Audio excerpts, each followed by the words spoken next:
प्यार बनल रहे भैया जिंदगिया तोहार। एक्चुअली मेरा भी एक भाई है, बड़ी बार कबार के मारते हैं हम, इकलौता है लेकिन रक्षाबंधन आता है। अभी देखो लगातार कार्यक्रम के चलते, भैया ये लाइट जला के रखो ना, इसको जला के, हाँ। अभी रक्षाबंधन के चलते सारी बहनें अपने भाई को राखी 2 बजे के बाद बांध देंगी, लेकिन मैं अपने घर पहुंचूंगी कम से कम 8 से 9 बजे।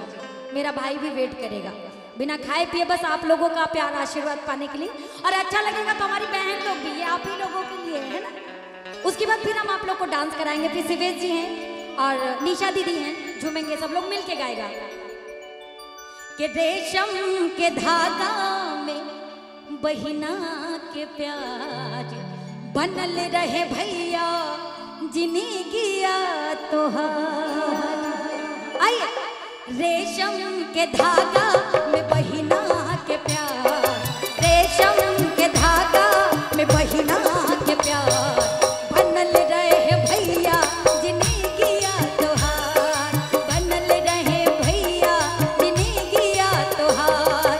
रेशम के धागा में बहिना के प्यार, रेशम के धागा में बहिना के प्यार। इधर हमारे फौजी भाई भी खड़े हैं।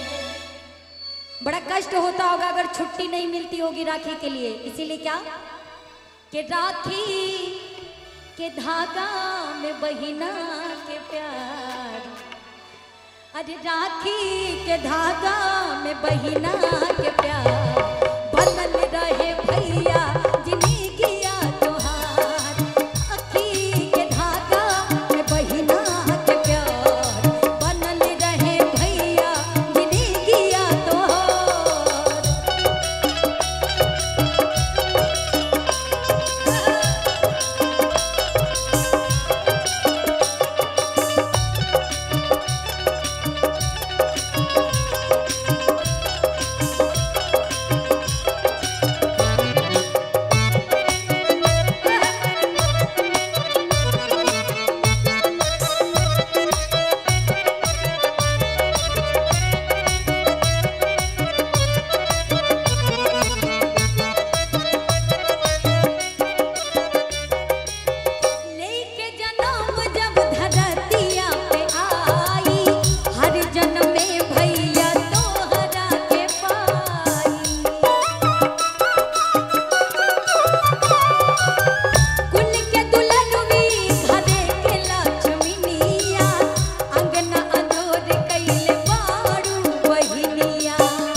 रोटे खड़े हो जाते हैं और आंख से आंसू भी आता है। भाई बहन कहती है कि भैया मैं जितनी बार जन्म लूं आपको ही अपना भाई पाऊं। बड़ा प्यारा लाइन, क्या लेके जन्म जब धरतिया पे आई, हर जन्म में भैया तोहरे के पाई।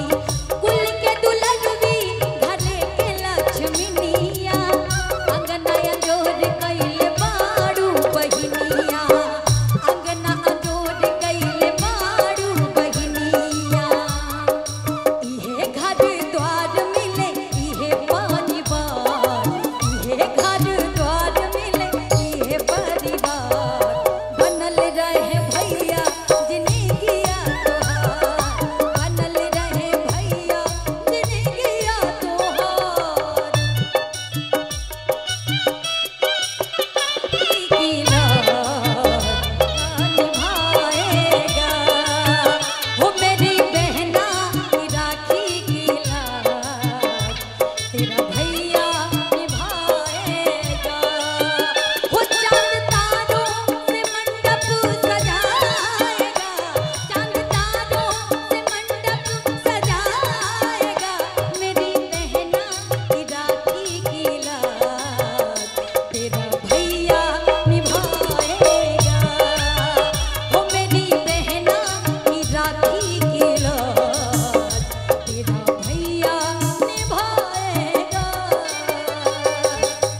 अच्छा अच्छा लगा तो अपनी अपनी बहन के लिए जोरदार ताली बजा लो।